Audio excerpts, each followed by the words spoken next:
Hey guys, what is going on? It is Alexander Williamson here with The Secret History Living in Your Aquarium.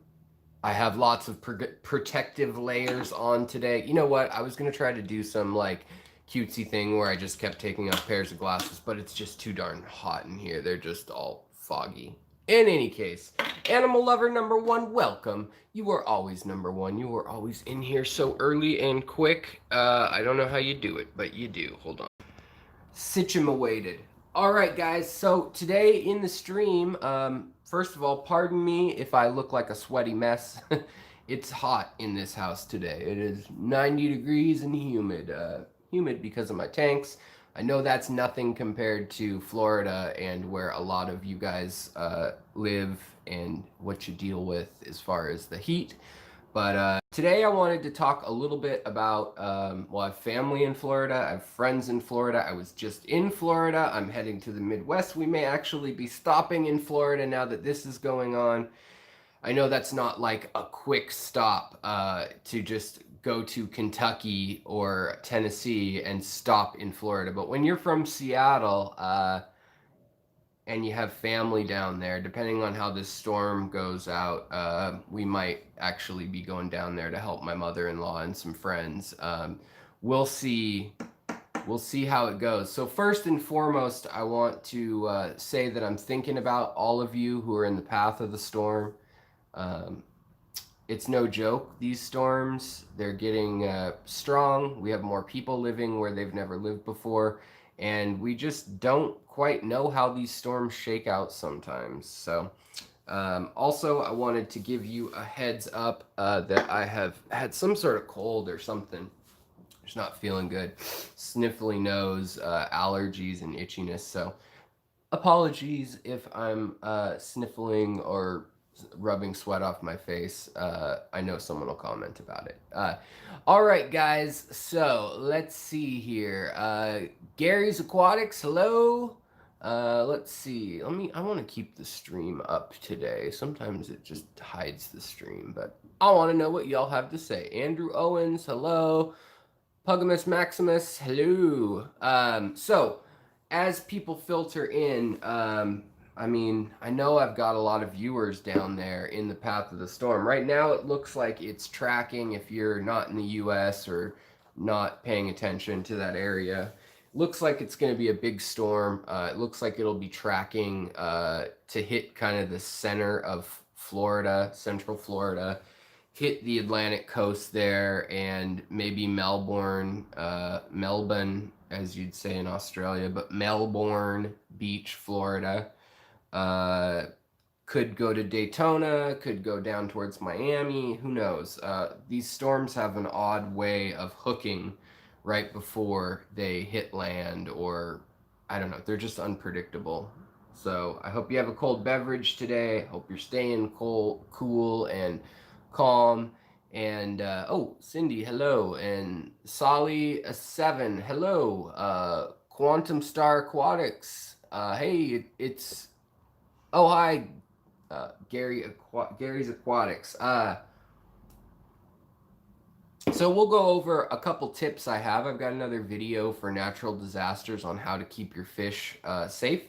But I also wanted to go over, so I went to Texas, all through the Gulf Coast. I have family in Texas as well, down in southeast Texas, and Louisiana, and now because of my wife, I have family-in-law, so family, down in Florida, as well as some of my best friends, the guy who married us, my wife's maid of honor, my best man, all that kind of stuff, all living down in Florida. Now, a lot of them are on the Tampa side, and so that side is much more protected historically. It's harder for a storm to hook around. So real quick, in case you don't know about hurricanes, the categories go 1 through 5, 5 being, I think, like 150 mile an hour winds, sustained 145 or something like that. But they can have gusts, 200 miles an hour or something crazy like that. And a lot of times it's not so much the wind, even though that's really damaging wind, just like a typhoon. A typhoon and a hurricane are the same thing. A typhoon is in the Pacific, whereas a hurricane is in the Atlantic.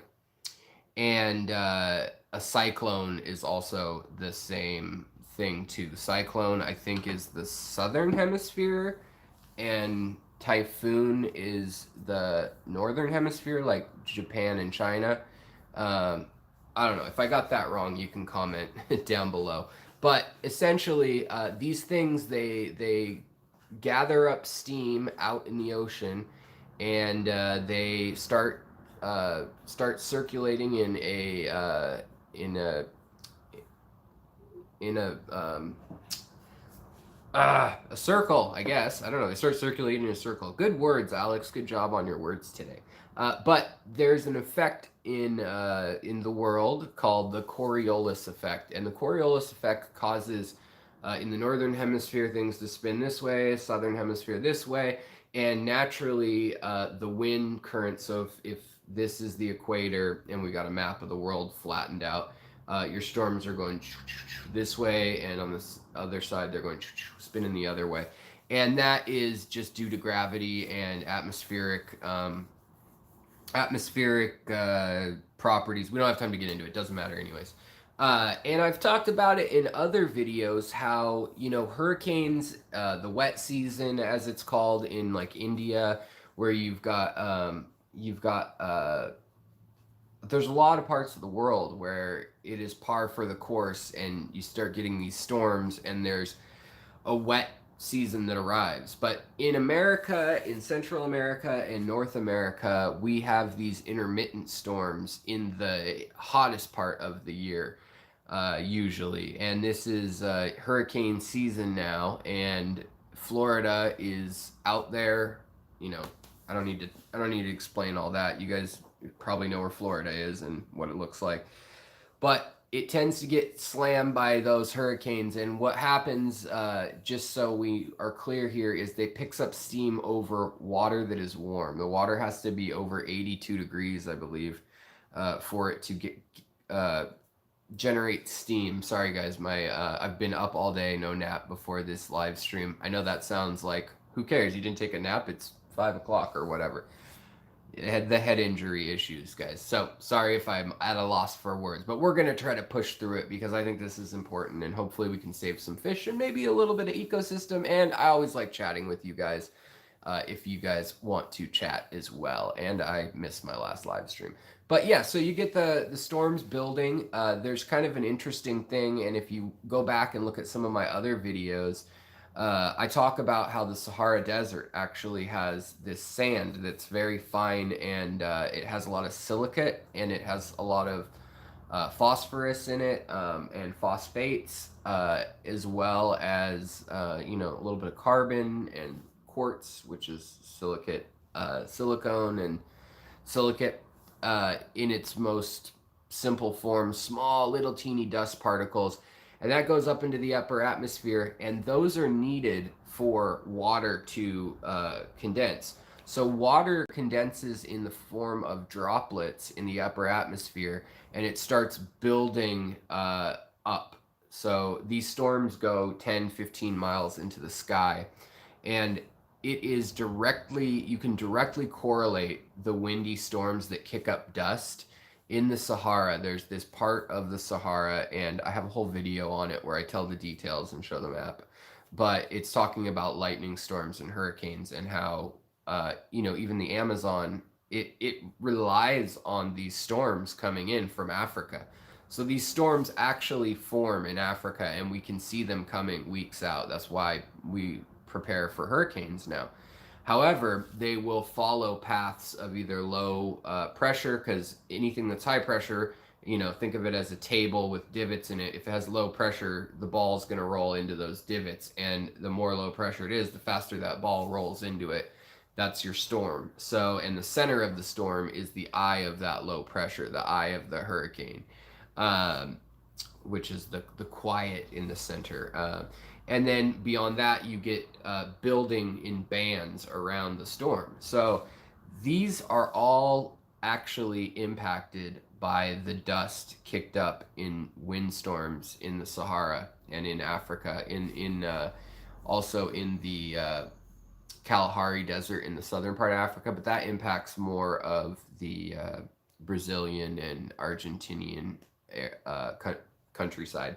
So these things actually come, and those little teeny bits, particles of phosphates and zinc, magnesium, they're trace elements of stone, metal, whatever you want to think of it as. But this dust gets kicked up, and it is how the rain is a nucleus of that, and it comes down, drops, and then it's in the local ecosystem on the ground. So we actually, as much as these storms can damage things like Florida and the rainforest and Texas, Louisiana, they actually rely on some of this nutrients for plants and things, the phosphates that they need, as well as the other interesting thing is, so we all know that ammonia gets broken down into nitrites, then into nitrates. Well, nitrites and nitrates can also be made in lightning strikes. It can ionize nitrogen. It's the only force on Earth, other than metabolic chemical processes, that do that. Other than maybe deep down in the mantle, I'm not even sure if it occurs there. But during lightning storms, these ions and things are formed, and they're in the atmosphere, and they rain down. You can actually smell the ozone and the ionized oxygen and nitrogen in the air. That smell before the rain comes. A lot of times you can smell it before a big storm, and everybody knows that smell if they've been in a big rainstorm. It's called petrichor, and that's the smell of when the water hits the earth. But there's actually a smell, and get this, humans can smell it 1 part per 100 billion particles in the air. So that's better than a shark can smell blood and water. So it's kind of odd why humans have that, but maybe it's an ancient sense of there's a storm coming that's big, and when you smell that really strong ozone of like a hurricane that's split all these air particles long in advance, and you're where the low is, that'll roll in. JH, how are you doing, buddy? I was curious what you're seeing down there in the American Virgin Islands. Has this thing kind of skipped you altogether? I know it just passed Puerto Rico, and thank God it didn't hammer Puerto Rico like it could have. I know the storm season's not over, knock on wood, but I just all right, so that intro discussing how hurricanes are actually helpful and lightning is helpful to fish. Also, lightning starts fires. Now, we know the Amazon's burning, that's not good. But naturally, there should be some fire in the world of nature. And that fire then puts carbon into the water. It absorbs everything that's toxic, pretty much in the wild, because lightning is able to make activated carbon in that it can strike, and it's so hot that it sucks the oxygen out of the area, and it cooks so quick that it can turn trees into like charcoal briquettes rather than burning them in the presence of oxygen, which doesn't make the charcoal or the charred wood, it doesn't give it, if you look under a microscope, activated carbon looks like Swiss cheese or like bone. If you've looked at bone under a microscope, it's this, there's these voids all throughout it. It's like a sponge with all these voids. And when oxygen's present, it doesn't burn like that. It breaks off, and it's like bigger holes rather than a fine mesh.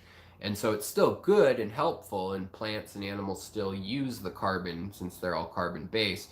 But lightning in particular, when it strikes, can help put that into the ecosystem, as well as, like I said, it makes nitrites, nitrates, it makes ions that are specifically only going to be created in the presence of that 50,000 degree lightning strike, as well as, it's hotter than the surface of the sun when lightning strikes.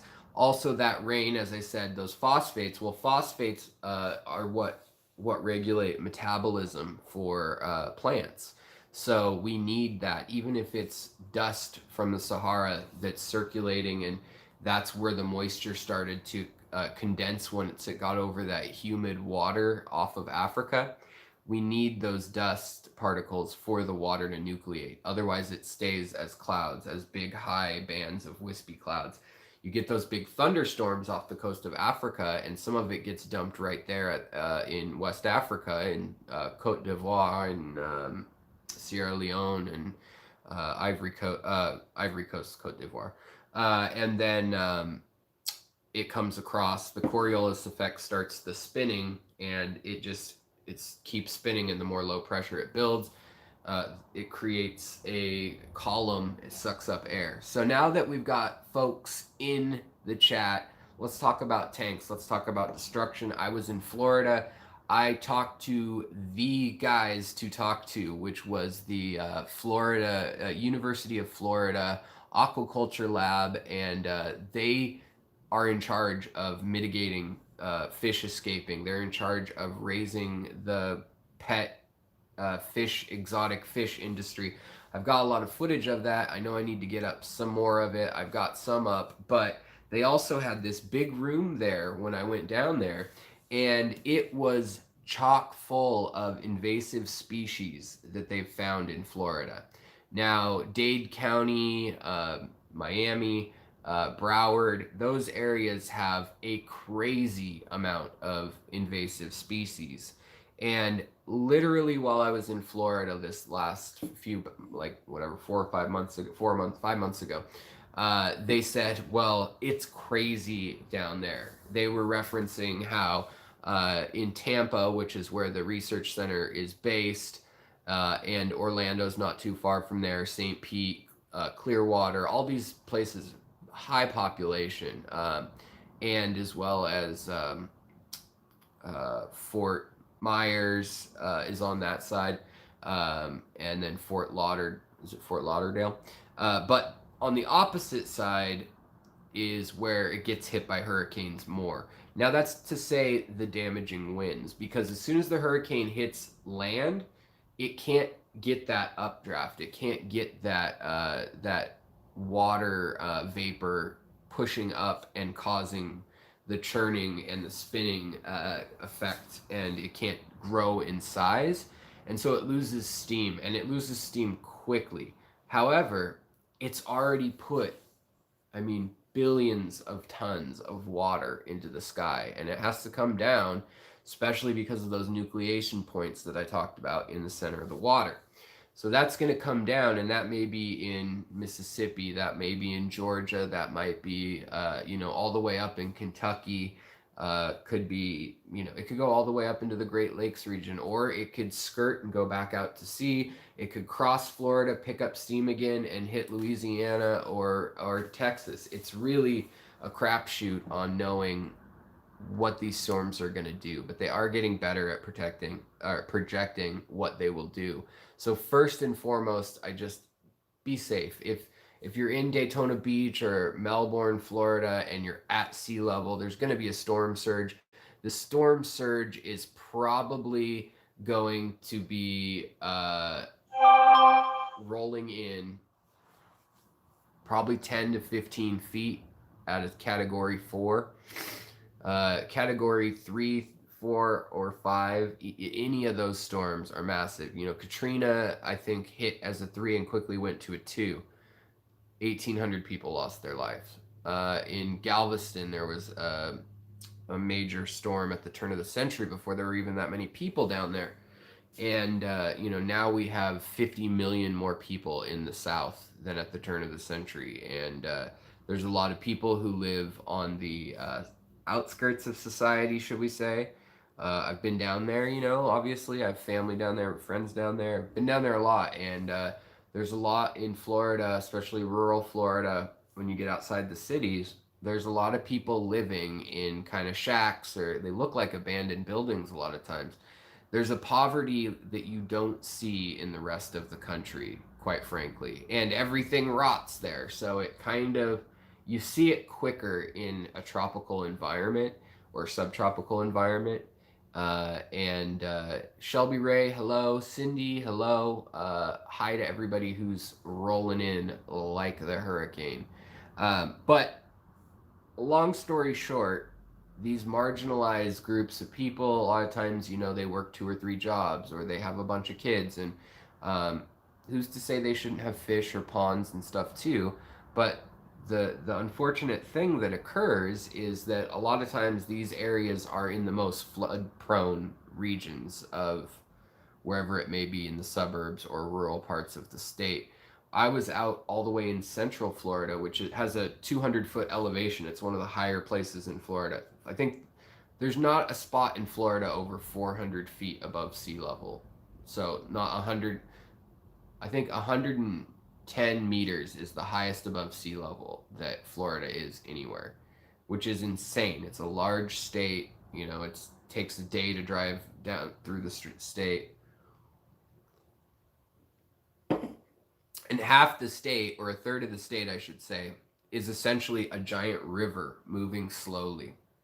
And that's a good thing, because if it wasn't, all that water, when you're getting 20 inches of water in a day, 30 sometimes in these crazy storms, that water has to go somewhere. Well, luckily, Florida has the Everglades. Unfortunately, if you have a pond and you're living in Tampa, St. Pete, well, actually, St. Pete's a little different just because your pond would have to go into the salt water and then back to land. So it's on a long peninsula.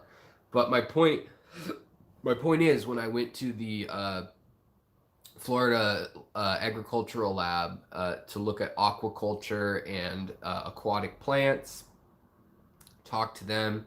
Hurricane Andrew was this big benchmark. You know, they had posters and lists of species that were now a major problem because of a storm in the 90s, early 90s.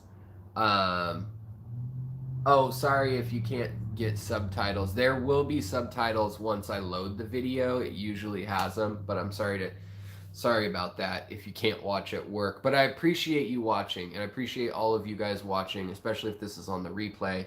Thanks. And I know that you bear with me, because the first part of the episode is always going to be me just kind of chatting about either trivia or less to the point, because people kind of roll in because YouTube is awful at notifying people when live streams are going on.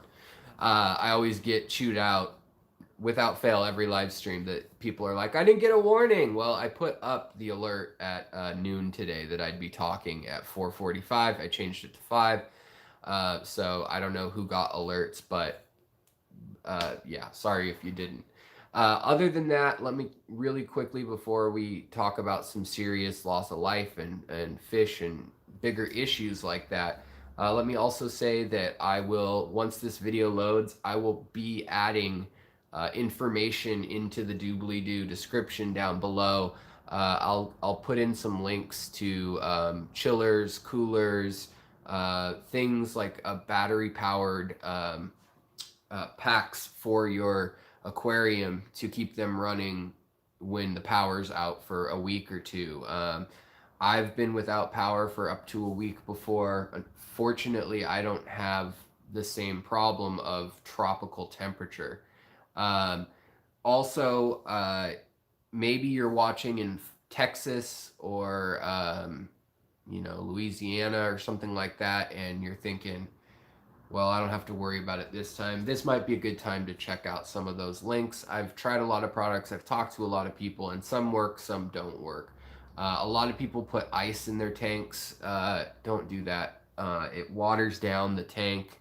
It also shocks the fish, so it screws up the chemistry of the water, obviously, and it is a shock. Now, if you're in dire straits, what I recommend ahead of time, let's get into this, is you can take rubbing alcohol. You can put it into a bottle that has a nice, secure, waterproof lid.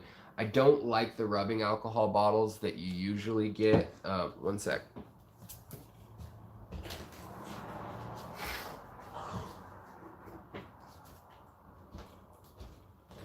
I don't like these. I don't like these because, I don't know. They've got a pop top. They seem prone to fail, but they are square, which is handy if you get them at Walgreens or something. So what you can do is freeze this. Alcohol will not freeze. You can also use vodka, but then you can put that in your tank if you're really, really stuck. What I would recommend doing, though, before resorting to that, we're going to get into. So I just wanted to say, stay safe. Forget about your fish. For the love of God, I know we love our fish, but if your house is on the beach where this beast is going to hit, don't sit there, board it up, and ride it out. I mean, I've been down there. I've been through 2 hurricanes and a tropical depression. When I was in my 20s, I thought it was exciting and cool. But don't risk your life, especially if it's your family and that's not their choice to be there. Just try to be safe. Do what you can. I know some people don't have a choice, first responders and things like that. But it looks like this storm will be big enough that they'll be saying, we can't come. There won't be first responders for X amount of time, for 48 hours. National Guard's getting ready. I mean, if this thing hits at a 4 and dumps a lot of rain, we could be in trouble. It could be another Hurricane Andrew. Could hook and it could spare us. I don't know. Regardless, even the far side of the state, which is where all the fish farms are for the most part. So if you look at Florida, I wish I had a map. If you look at Florida, the state, let's pretend my hand is Florida. This is the panhandle here, and this is Florida. Most of the fish farms are on this Gulf Coast side, and they're right around my knuckle here. The storm is projected to hit here and either go joop, or maybe go joop, or it could go and then hit into Texas and Louisiana. Now that would be a big skip, and it would be because there is warm water in the center of the state. You got Lake Okeechobee. You've got all these rivers and ponds and creeks and lakes. I mean, that Florida, if you're not from the US or you haven't been to Florida, it is like Swiss cheese, that state. It is just full of water until you get up into the northern part of the state. And because of humans too, almost all these bodies of water are connected. You can go 200 miles from Orlando, which is dead smack in the middle of the center part of the state, up to Jacksonville on your bayliner, on your boat, because they've built canals and passages and irrigation systems, and you can travel on your boat from the middle of the state 200 miles up to Jacksonville. Likewise, you can also go down from like Lakeland area and out through Tampa Bay. You can go out, down and around, up through the Everglades. If you have a fan boat, you can cut all the way to Miami. So the state is connected by water, which is really incredible. It's caused some really cool evolution. Now this is limestone ground. That's usually the bedrock there. It's going to be limestone or sandstone or siltstone.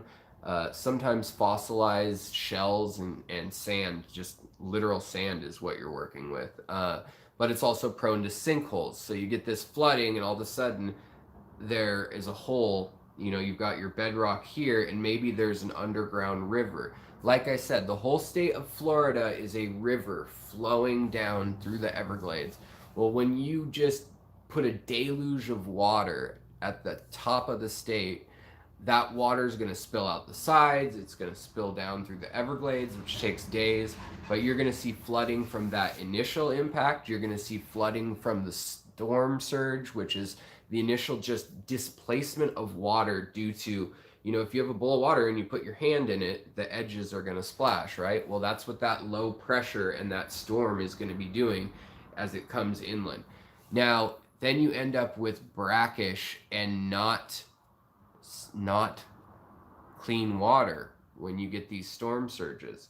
Fortunately, the center of the state where most of the fish farms are, a lot of the fish farms are above sea level, but only by about 100 feet or 50 feet.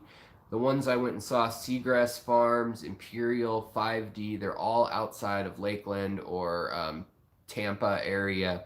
And you really get the picture when you look at what they are. They're fields that have berms built up. I think they need a 10-foot berm is what the university told me while I was down there.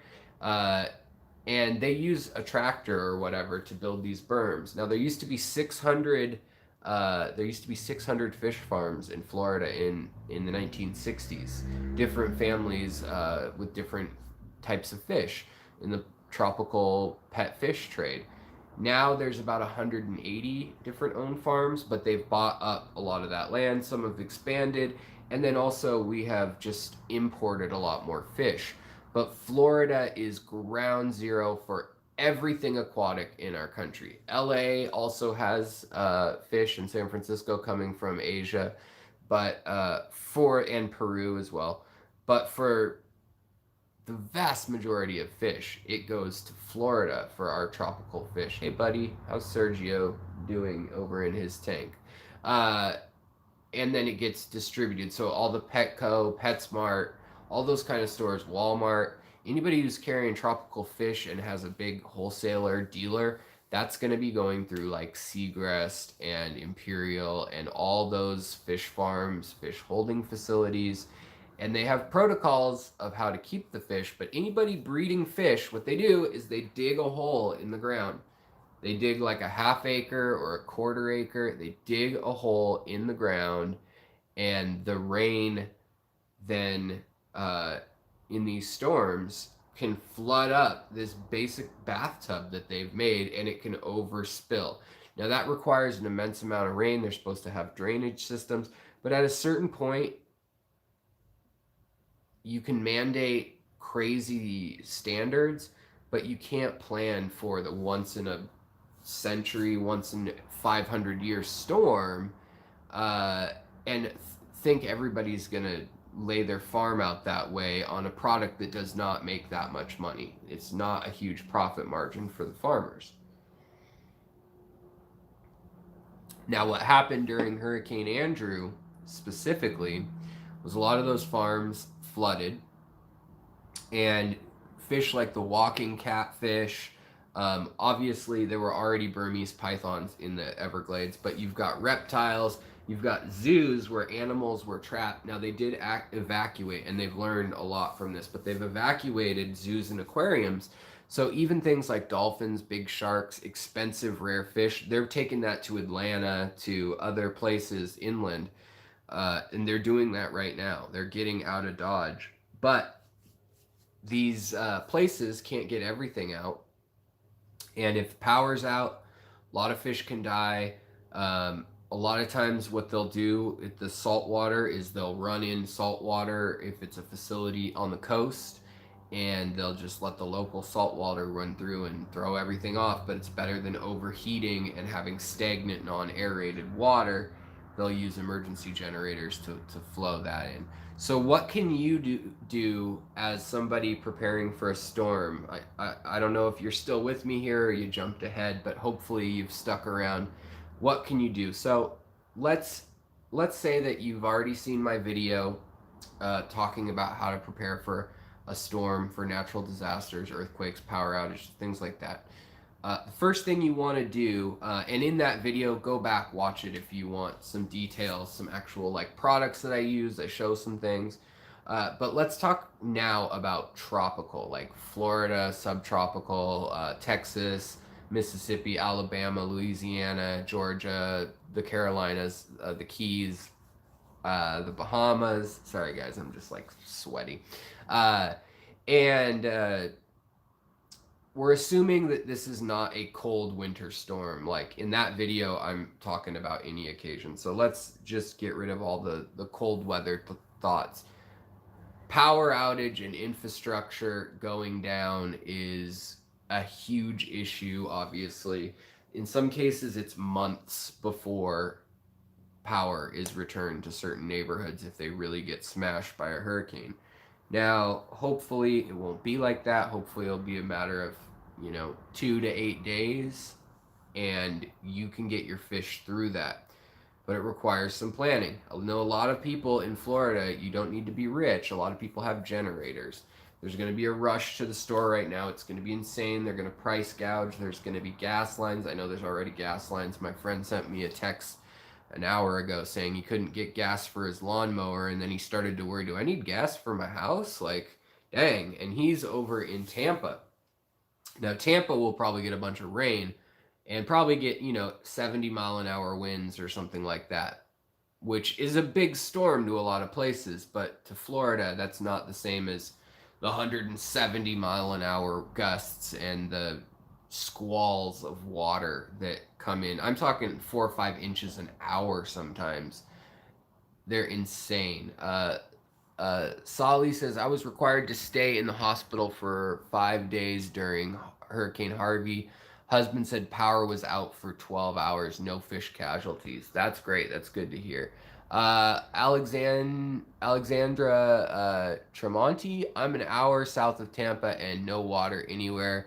Every gas station has lines. Yeah, exactly. So people act crazy. So be kind to each other. Be patient. I know it's stressful. It sucks. I've been down there during that. And in North Carolina, we're already feeling the barometric pressure here. 3 hours from the beach, Shelby Ray says. Man, so I'm really thinking about you guys. Despite property, just get out. If you have a feeling this storm could hit you, I know that there could be looting, there could be whatever, but just get out with your life. And if you can, bring some fish in a bucket with a battery powered aerator.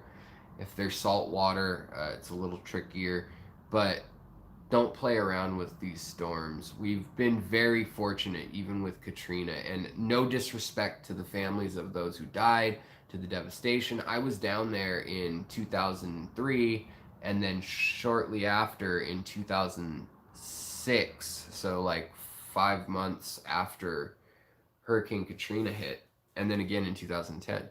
And I saw how bad it was, I saw how just destroyed everything was. Now, New Orleans is a unique situation, but Miami is very underwater also. A lot of the city is built below sea level, as well as a lot of other places like Daytona Beach and things like that. They'll have marinas that are, you go in, there's a parking lot or whatever, and then right over the berm, there may be a dip and then a neighborhood or something like that.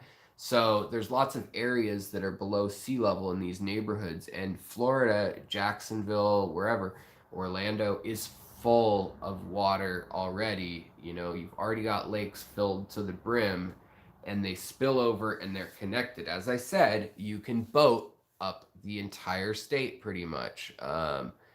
If you had a fan boat or if you carried your boat a couple spots, I've seen maps, different, like multiple routes people could take all the way from the Everglades up to Jacksonville, which is nuts, and into Orlando. I know for a fact I've taken a boat from Orlando out to Jacksonville, so I know that one for sure you can do. It is a crazy Swiss cheese maze of canals and places, and I don't know if you're supposed to go to all of them.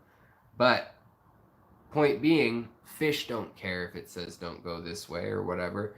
They're going to get there. And the Florida Agricultural Lab, the video I put out in May and June, as well as video I've yet to put up, they have 400-pound red tail catfish. They have giraffe catfish, shovel nose catfish, hybrids of the two. Now they're finding these in Miami, Broward, and Dade, in those counties down there, and they've said, oh, good thing it's down there.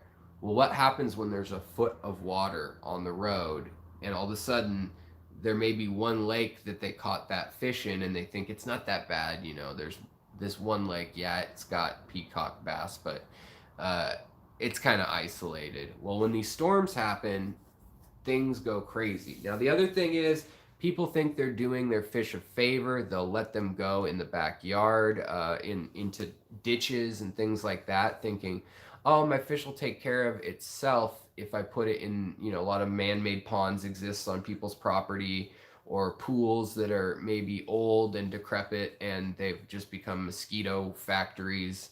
Uh, if you're on high enough ground, sure, go ahead and do it in the center of the state. But remember that your fish can get out of those ponds and things if they flood. If it's a walking catfish or a snakehead that's now wild in those areas, every time there's another flooding event like this, more of them spread. More of them get washed across the state. And the other thing that we are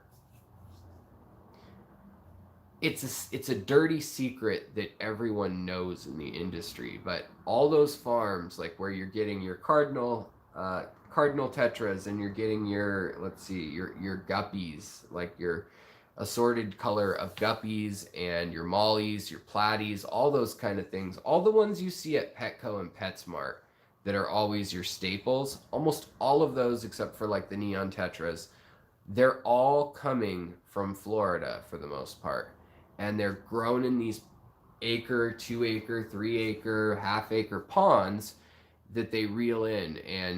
And actually, it's a big problem already that they have these snakeheads and catfish. Sorry, my nose is itchy. That will, forget a hurricane, they'll climb up over those 10 to 20 foot earthen berms, these dikes and levees, and they'll get into the ponds and just chill at the bottom and eat. Same with the catfish. They'll eat just thousands of guppies a day. Well, maybe not thousands a day, but they'll just chow down hanging out at the bottom of the pond, and there's a million guppies in an acre of water. They feed them, but also they just eat bugs, and it is just the perfect territory for them, perfect ecosystem. So they go unnoticed sometimes, but they said just the number of invasive species, peacock bass.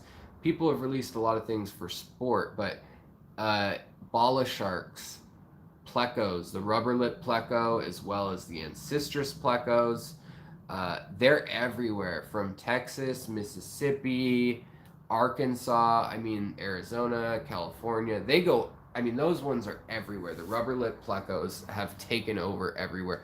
Crawfish, signal crayfish, the self-cloning ones, all sorts of critters. There are neocaridina shrimp outside the Tampa area in some of the irrigation ditches and lakes.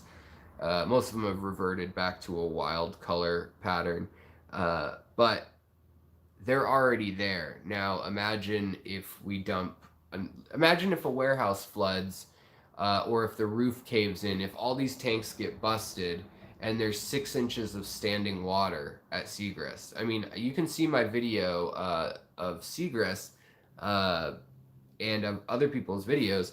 There's a river next to, or a creek that's about 40 feet across when it's really flowing during a storm, and it's always got water in it year round, but it turns into about a 5-foot wide and maybe 2-foot deep creek in the summer, but it always has water. So imagine during a rainstorm, that happens, these fish wash in.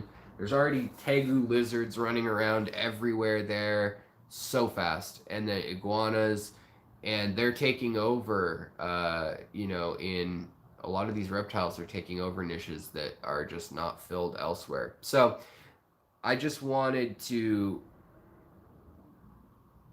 you can't stop what the industry is going to do, but there may be some massive changes. So things like we've already got, goldfish are already really hard to find right now, the fancy ones, because Hong Kong deals most of them, okay? And they sell them to Singapore and things like that, but they're grown in China, they're grown in Indonesia, they're grown in Malaysia, but Hong Kong is the hub for goldfish. And these goldfish now, new places, Israel, Amsterdam, Hungary, there's new places popping up breeding because the tariff of 25% plus just uncertainty going on with protests, and is China going to move in? There's so many factors at play. There's a lot of fish right now that are already either getting more expensive or harder to find, and now we could have, you know, a whole year or several years of fish that are growing out. So things like cichlids, there's a lot of, you know, convict cichlids, red terrors, or green terrors, convict cichlids, geophagus, earth eaters, you know, things like that, that are being grown in Florida. It's that nice limestone water. They can make it, they can throw leaf matter in there, make it more acidic. There's all sorts of stuff like that all over Florida right now that will be overflowing its banks. Now, they know that, and their acceptable rate is 4%. Well, out of a million fish in a pond, 4%, that's nuts. Think how many fish that is. It's more than enough to procreate. So you can mark, it's rare in history where you can mark on the calendar when something occurred and you know that was the event. And some of these hurricanes, including Irma that came through and hit, was it Tampa, where it emptied the bay and everything? That was the last one my friends were at. And that worked out okay. It wasn't so bad. But it still caused flooding and damage. It ripped up the greenhouses of a lot of the fish farms. And they're working on hairstring budgets. A lot of them are co-op aquarium suppliers. They're co-op family run businesses, and you know, when their $500,000 greenhouse gets shredded, there's no one coming to save the day. That's that. They need to source elsewhere. When these a lot of these places that have the aquatic plants, they actually grow a lot of palm trees, and that's where they make a lot of their big money. So they'll grow these palm fronds and ferns and palm trees that they've been spending 20, 30, 40 years on, sometimes, these families, to grow big ones for like casinos in Vegas and you know, new housing developments and golf courses. And they get good money for it, whereas they make maybe 10 cents or 30 cents on each cup of Java fern or something that they're growing immersed. Well, also, everything growing immersed, if the sprinkler system's run by electricity, that's not going to get turned on. Those plants, they can dry up or they can get flooded. I mean, there's just a million things that can happen, and they get out into the wild. That's not as bad of an issue usually. The plants getting out, it's easier to control generally, especially with a lot of immersed plants. But aquatic plants, once they're out in the wild and in those waterways, you will not be able to wrangle them in. So like water sprite or val, things like that, jungle val, it's all over Florida when you go there.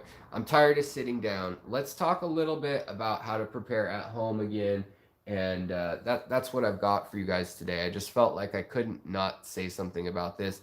I couldn't go without mentioning, before the power's out, before everyone's busy panicking, getting gas and leaving Dodge City, I just wanted to tell you guys that I care about you. If we can do anything to help as fellow fish keepers, let us know. So the first thing you want to do when a storm hits is, or you know it's coming, that's great, you have a heads up. Think about what you want to save the most. If you have a fish that is very high maintenance, maybe you have a friend in Georgia or just somewhere inland that you know will have power. Maybe you just have a friend with a generator. Try to think of like 5 fish. If they're bigger fish, especially, try to think of the fish you want to save. Or maybe it's a shrimp colony. Whatever it may be, prioritize. Look at your stock and think, what can I rebuild versus what will never come my way again? What's some rare species that you acquired from the person who went and collected it, or some shrimp that you've been breeding and you're the only one with the line?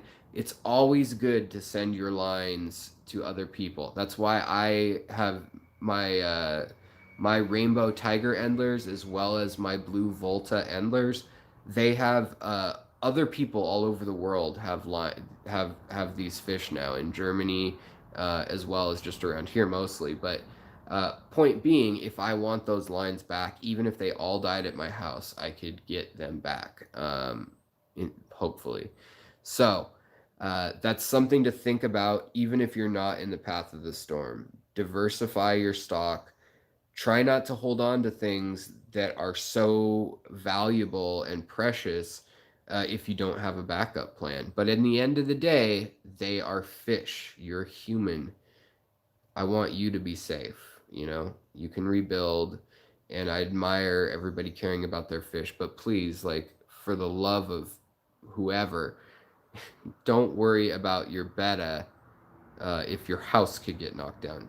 Prioritize, look around, decide who needs to go, who can stay. If you can go anywhere, if you know anybody that is a friend, you can use our Facebook group. I know for a fact, I'm not going to put them on blast.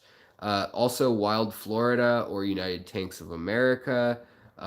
Walter Kelly is a friend of mine who lives in Jacksonville or outside of Jacksonville, and he knows a lot of people in Florida.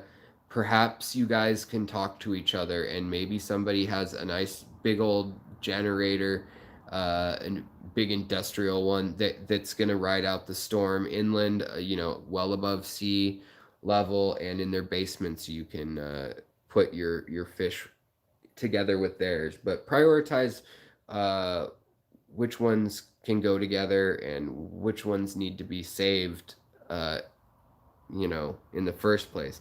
Because there's a high likelihood if you get into an area that gets slammed by the hurricane, that you will not be able to get back to your house if you leave for quite some time. And if you're there, you might not be able to do much anyways. So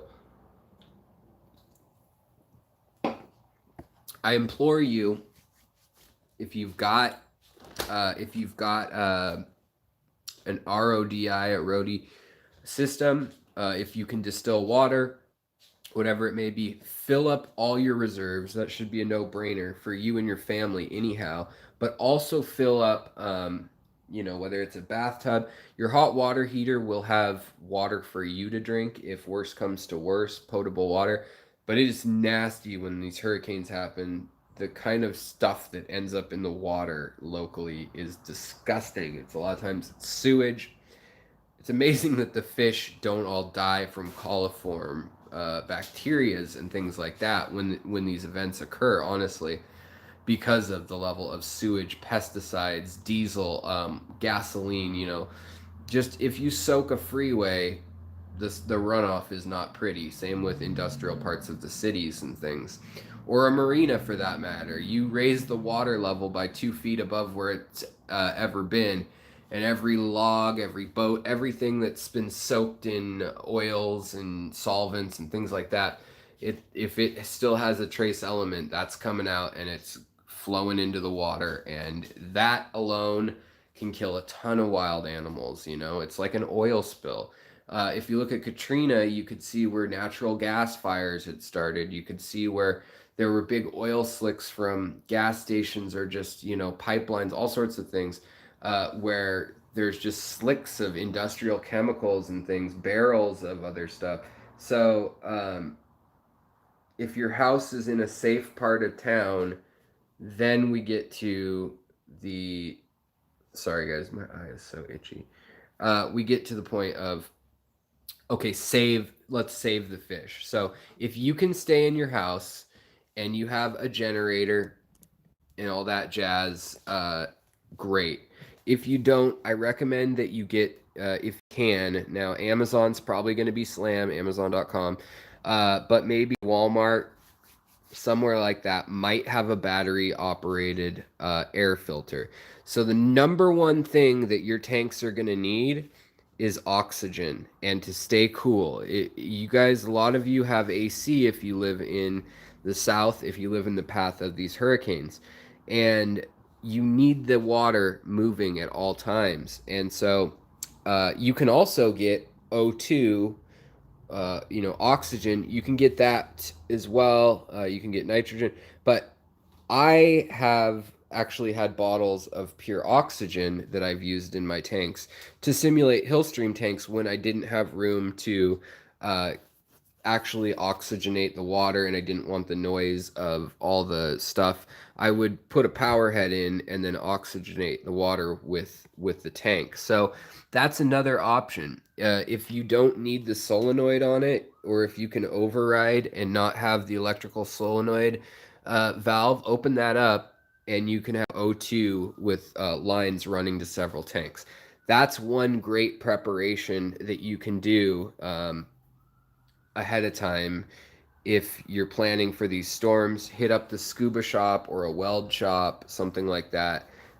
Sometimes even a beer supply store. Get one of these tanks and then get some air gas and have them fill up those tanks. Now, the next thing is, let's see here. Just doing Florida. What up, Fish Fam? About to be hammered by Dorian in West Palm Beach. All right, just doing Florida. I hope you stay safe. I know Helcio's down in Miami, I think. Jose Montalvo, greetings. Yeah, what should I do if filter turns off? My tank is heavily planted but is also heavily stocked. How long will oxygen last for all the fish? It's a 40 breeder. That's a great question. And I don't know. It depends on the kind of fish you have. Depends on how dense your tank is planted. This tank, I will actually be doing sort of an experiment. I'm moving my the fish I really care about, these guys and some of the endangered Somfongzi rasboras, moving them downstairs to a tank that's going to be cared for a little more intensely. But this, I've just let this grow wild. There are a lot of species in here of plants, and I'm letting it grow thick and wild. These things are folded over a million times over. I mean, the stuff is so long in here, all of it. And I'm curious too, like if it helps, if it has any more power or any more ability to not need water changes. So I've been monitoring it as an experiment. It started out of laziness because I was going to be busy this summer. But if we go downstairs, my 40 breeder looks the same way. I haven't let that same level of craziness occur in here. I've kept things a little more trimmed. But, you know, if you have a well-planted tank, that is your best bet to keep your fish safe. Keep them well-planted. Now, it's a mixed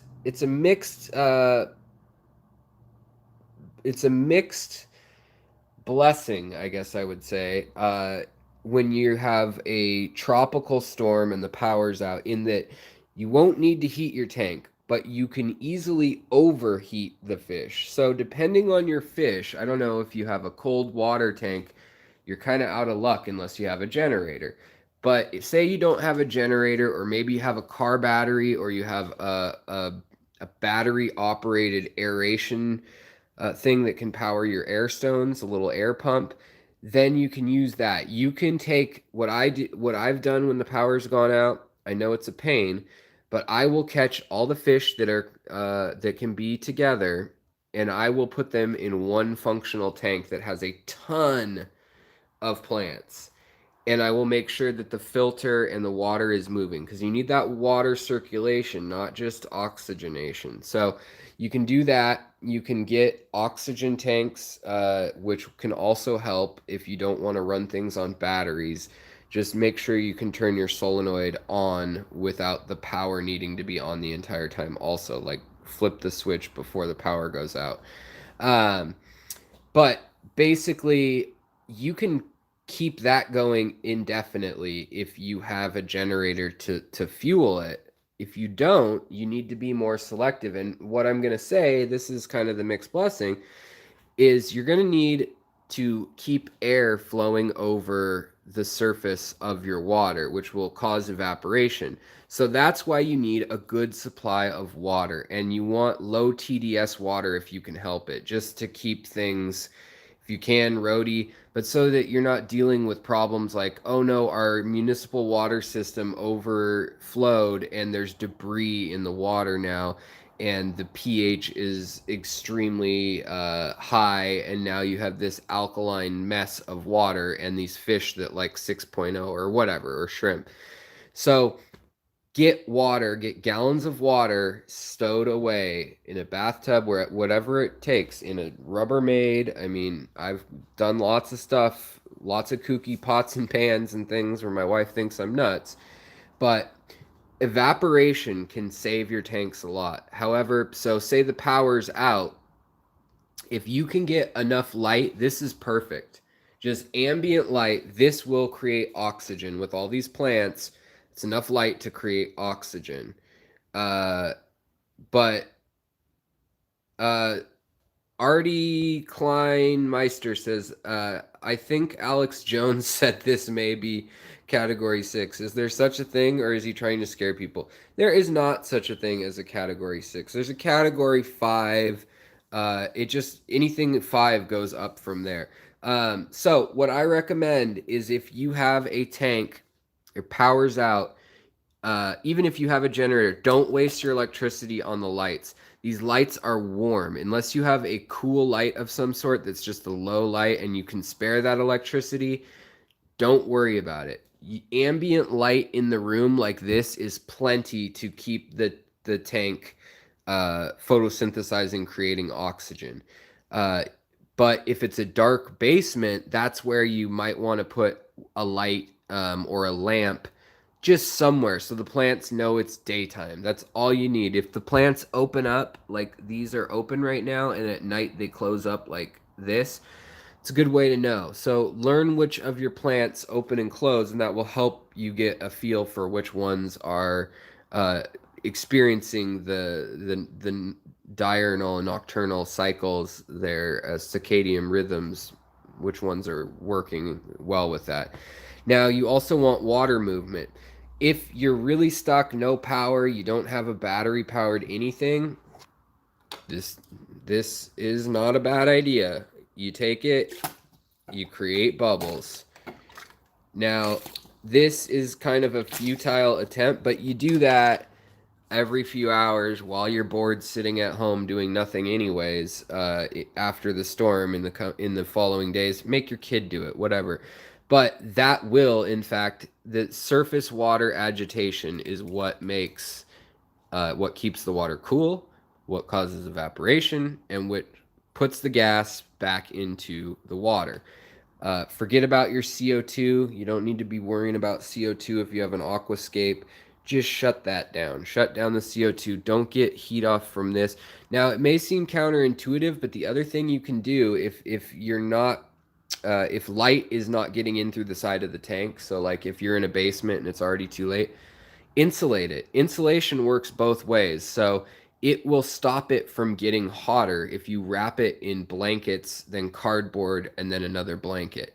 Keep some air in between that. Like blanket, something like cardboard or bubble wrap, or just bags or trash or paper crumpled up, and then another blanket. That is like a cooler, okay? But leave the hood off. If you have a hood or a top, take that off. And if you have a fan, or you can get a cross breeze, I open this window and this door, I would move my tanks actually before the storm, and I would put them up here. If we had hurricanes, I'd put them up here, because I know I can get a pretty wicked cross breeze to the point where it knocks stuff off the walls here. So you'll have to know your house, you'll have to know your space, and if that makes sense. If you have batteries, if you have a generator, you can get an air pump that is just as good as an air stone.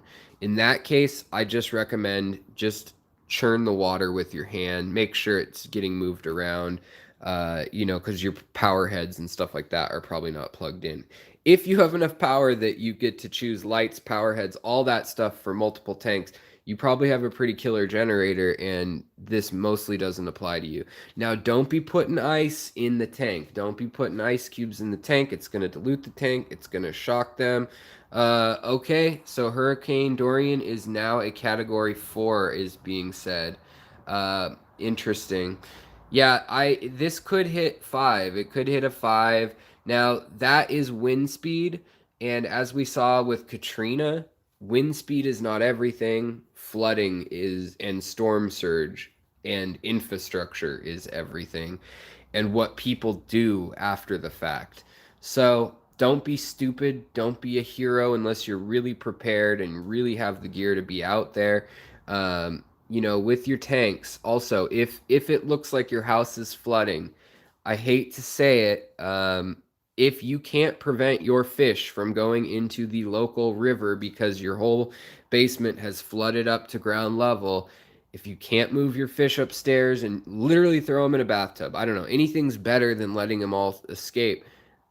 It's time to euthanize fish. I hate to say that, but it is. Don't let your fish get out into the wild. Even if they're guppies and stuff, they're not going to have a better life out there. It's going to be insane. They're probably going to end up dead, dried up in a puddle or in a low spot, stairwell, basement window of someone else's house next door. They're going to rot. It's going to smell bad. It's going to bring in predators. But maybe worst of all is they have all these viruses, bacteria, parasites that are in the hobby, and they may not be in the ecosystem of your neighborhood. So don't flush these fish down the toilets, especially when backup systems are not working. Here, I know that my toilets go to a water treatment center that's a light water treatment center that's 4 miles away or 3 miles away, and then it gets sent out into the salt water. All the light gray water gets sent into the salt water. So I'm not worried personally when I flush a fish that's a freshwater fish that's dead about that. But if you're living landlocked, if you're not right next to the salt water like me, and there's reservoirs, there's sewage treatment plants, these things should have stop gaps, but oftentimes they fail and it's over spills. So if you're putting anything down the toilet, like fish that have died because of heat and whatnot, and that are rotting and that have all sorts of problems, you might as well rub them all over the local trout and gar and catfish, everything else, you know? So don't do that if you can help it. I mean, dig a hole somewhere on high ground and put them in the hole outside once the rain's over. Also, if you have frozen food, now would be a good time to feed. Do your water changes that you can before you lose the power. And then after that, no more feeding. Do not feed your fish for like a week unless they're fry or something really, really, you know, uh, prone to getting sick or dying without food daily, like live brine shrimp or something. Just don't feed them. Most fish are completely fine for a week without food. They're used to it in the wild. It happens. Same with shrimp. Your shrimp should be fine. Just keep them cool. The most death in the aquariums of people during these things, and in general, is when people start monkeying with every variable. They say, oh, I think algae's forming. I'm going to put some Flourish XL in. And then, oh, I don't know. Like the fish are acting lethargic. I'm going to put some antibiotics in there. And then I'm going to put some ick in there. Oh, do they have ick? They have ick because they're stressed that you messed up their chemistry, you know? So it's best just to hold off, wait. If you have a quarantine tank that's still running, fine, put them in that. Scoop out anybody with the problem. If you see bacterial sores and things like that, get them out of there. Don't worry about algae. Don't worry about little bacteria blooms as long as they're not making fish sick. And ride it out until you get the power back. Now, evaporation is how you're going to cool down your tanks. That, or like I said, if you have a tank that's like 95-degree water and you're just like, oh man, everything's cooking in here, fish are dying. That's when I mentioned you can freeze a bottle of vodka or some rubbing alcohol, something like that, ice packs, and you can put them in the tank. Now, it's safer to put them in a bowl that overspills with a filter if you can still run a filter on a battery pack so that the fish aren't coming into contact with, 40-degree or 50-degree water that's right there touching the ice pack.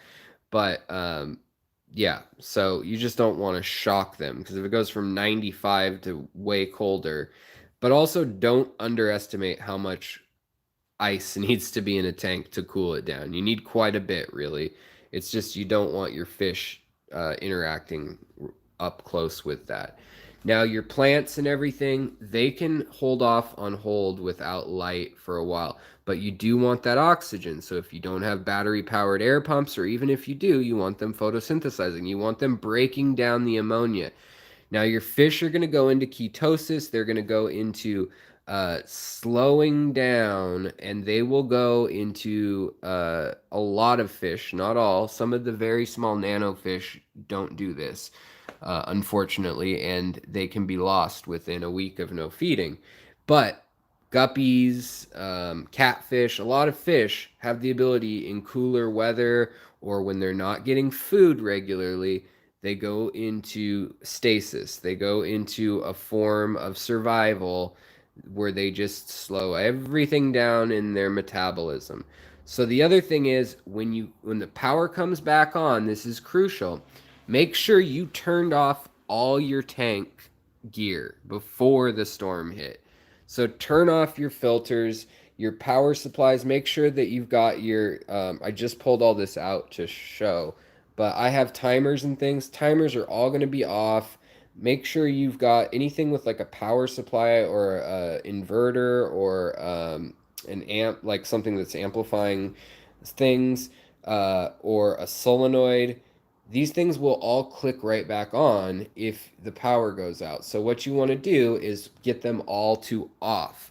So when the power comes on, you don't have all of a sudden, oh, the heater just turned back on. Your tank's already warmed up to 85 degrees. The other thing is, your tank is going to warm gradually. So once you insulate your tank, once you've got a fan or a breeze and the door open, or even just aeration, a simple battery powered pack of aeration of a tube with an air stone in it, you don't want sudden changes. So when you start feeding them again, you feed them little bits.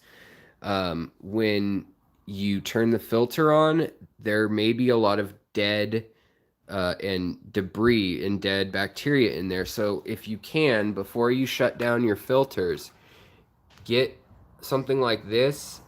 Take that filtration media, if you can, take half of it, and if you can set aside a whole bucket of filtration media and get a siphon going on that with a little battery pack or part of your generator, that will keep it cycled. Now, also keeping it in the water and just dragging it through, it's not pretty, it's going to kick up mold, but that will keep it alive as well. If it stops having water running through it and all of a sudden is sitting in stagnant water that's evaporating and most of it evaporates, you're going to kill your good biological filter. If that kicks back on, it's just going to spray out debris and ammonia and nitrites and nitrates that have happened in the death process of that bacteria, as well as algae and other things, and you can crash your tank.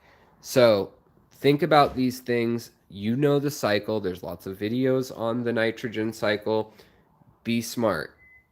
Also with the lights, you can top off your tanks once the power's back on. You can turn the light on. That's going to help everything. But water circulation, keeping water so that air is going across the top so that water can evaporate, that's going to keep your tank cooler. It can be 100 degrees outside and your tank will stay at 80, especially if you insulate it and it can evaporate. Then the heat's only coming through the top. But now there's chillers and things you can get too. So if you do have a battery pack, if you have a car battery and you know how to wire that up, please do not do anything dumb. If you understand these things, then go ahead and DIY rig up a car battery with an inverter or a capacitor on it, and you can take care of some of these things. Obviously, don't run your car in the garage with the garage closed or something like that if your house is intact and you're trying to do that. But people have been known to run lines from their car, and maybe you aerate this tank for 6 hours and aerate another tank for 6 hours, and only 4 tanks are going out of your 10. You put your most important fish together, and if you can, you send your big guys, your maybe your Oscar that's 10 years old and 4 pounds, you send him out to a friend's house upstate if you can. the best plan is to get a generator and just simply keep filtration and air moving, insulate the tank so that it is safe, keep the top off and get airflow, either fans or natural airflow by a heat differential. So heat differential, sun shining on this side of the house, shadow in this side of the house. That's all it takes. It will suck air through the house. This is why doors slam and things when you've got one open upstairs on a hot day and one halfway open in the other room, and all of a sudden it slams itself shut. Figure out how your house is centered, how it's set up. For me, I know these flowers, like, they slightly move in the wind coming, even though there's no wind outside. I know that this area, that the air gets sucked through. The hot air moves towards this cool air. The high pressure is always going to move to low pressure, even localized. So I hope that some of these tips help you guys. I hope if you're in the path of the storm that you are safe. Keep me posted, keep the community posted. Use the Secret History Living in Your Aquarium Facebook group if you're trying to get a hold of someone in Florida to maybe team up and pool your resources for keeping some rare fish safe or something. Or maybe you want to send someone some of your line of fish that you're worried maybe a week is too much without power. It might have problems. But honestly, the best thing to do is not freak out. Fish can take slow changes. They really can. So if it's a several day, the temperature is reaching 85 and it's usually 75 or 72 in their tank, most will survive. There are some sensitive fish that won't, but right around that 85-degree mark, a lot of fish can handle that, and that used to be how a lot of people treated ick. It still is. It's not good for them long term. It increases their metabolism, but just remember, it's an option to let them live through that. It's once they start dying, you want to get those bodies out. They're making ammonia, and you want to keep your live filtration alive. And how do we do that? We keep water current moving. How do we keep the water cool? We keep water current and air current over the water moving. So however you can rig that, there's all sorts of hillbilly or redneck, whatever you want to call it, solutions to these problems where you can put ice, like ice blocks in a cooler, and set up different contraptions like homemade AC, and get some cool air blowing over the tank. Now, these don't work as well because there's a lot of energy that needs to be sucked out. When you are cooling a tank rather than heating a tank, it's much harder because you are sucking the energy out of the aquarium as a system. There's no such thing as adding cool. You're taking away hot. You're moving the hot somewhere else. So just remember that. It's a harder energy task to do that, just because of the rule of thermodynamics and physics. It's easy to heat a tank, harder to cool it. You're taking away heat. All you need to do is blow away heat, churn that water. Now with it, you're going to lose water. That's why you're stocking up on water. That's why you get a battery packed aerator. Now I might lose you guys here. I'll try to put links tonight in the description to, even if it's not this storm, maybe it's the next storm that this is handy for. And hopefully you can get some of this stuff, stock up. And even if you're in the Northwest like me or in the Northeast, there are storms that come through that can really disrupt things, and the power can be down for weeks. So these tools can be very vital in the long run. You can get little extra tank aerators, things like that. Here you see how full this tank is of life. Now in this room, I'd keep the lights off. If there was a hurricane like this, I'd keep them off. I'd let the window stay open. I know some places are so humid that that's not a good idea because you're just gonna get soggy stuff everywhere. But moving air is gonna be important. So open different doors. If you got a shotgun house, open that back door and that front door. If you've got a little bit of electricity from somewhere or a battery fan, blow it across. And then the filtration, like I said, keep at least a portion of it submerged so that you don't lose that lovely bacteria that you've cultivated uh, with all your time and energy.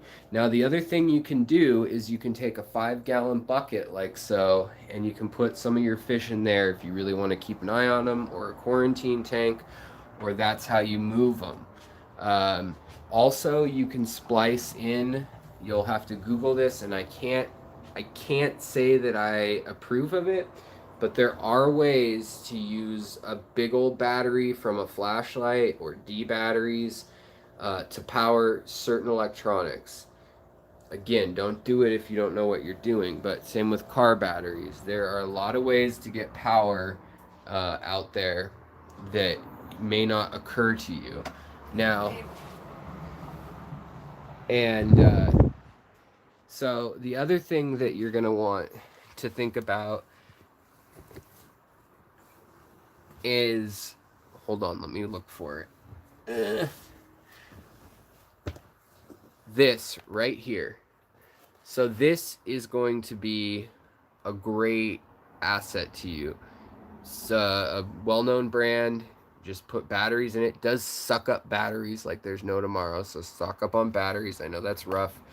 But it's got an air stone in it. Now this one in particular, I know I can run 2 lines through and keep 2 tanks aerated. This will keep 140 gal or 220s going okay. I overload them. I put lots of fish in there, and that is gonna be the way that I save the fish. So I hope you guys do okay.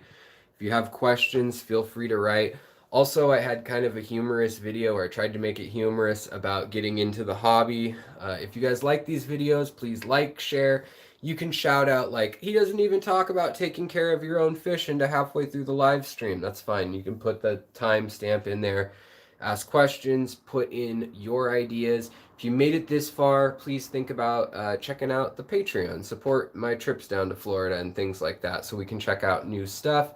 That all goes towards that. It goes towards, my wireless router. It goes towards new equipment. That's how I've gotten the camera I've got, the phone that I've got. That's how I've gotten some of the tank tech that I've got. And I just got word that the new 90P is back in stock at UNS. So hopefully I can get that up and running as soon as I get back from my trip coming up here, which hopefully I'll be broadcasting live from some interesting places. I'm going to be talking, hopefully maybe even get to visit Ginger Graves, I know a lot of you may know, and hopefully maybe Sean, aka Peck Tech, while I'm down there. So take care, guys. Take care of the fish, the people around you, and I really mean it this time, and they'll take care of you. In the end, I know we love our fish, but if the basement's flooding and you can't do much, it is better to not let those fish get out into the wild, even as dead, if they're going to get into a local waterway. If they won't get into a waterway and they're just going to be dead in your basement or whatever, then you deal with it how you see fit. But I'm just saying, a lot of tropical and exotic fish carry things that we don't see here, and Florida is already a crazy mess of invasive species. Also, be ready for the prices of fish to go up now, today, the next 5 days, the next 2 weeks, before it hits the supply chain. Is a good time to get your feeder fish, your mollies, things like that, whatever you're going to get from the big stores or your local pet store that are those types of fish that are bred in America. Think about it. If you need some or want some, do it now. There may be a lack of them, especially if it hits the farming community. And also, let's keep those farmers and people in mind who are doing that, because they could lose everything with this, especially, plants and things like that. Florida Aquatic Nursery, Segrest, Imperial, 5D, all those great places that get fish to your local fish stores and the big chains alike. So All right, guys, I'll talk to you later. Take care. Check out the last video. Check out the new merch that will be linked below. Also on my Teespring, it's linked in recent videos. It's just art, no branding, and it's just fish art and steampunk fish art. And I'll be putting up new models, new colors, new cuts, sizes, all that soon. Have a great one. Preston John, thank you so much. Fish Tropic, Shauna Gardner, all you, have a great evening. Stay safe. Keep me posted. And God bless to those of you that applies to, and every other blessing there is for everybody in the way of the storm. Be smart, be safe, and much love to all of you.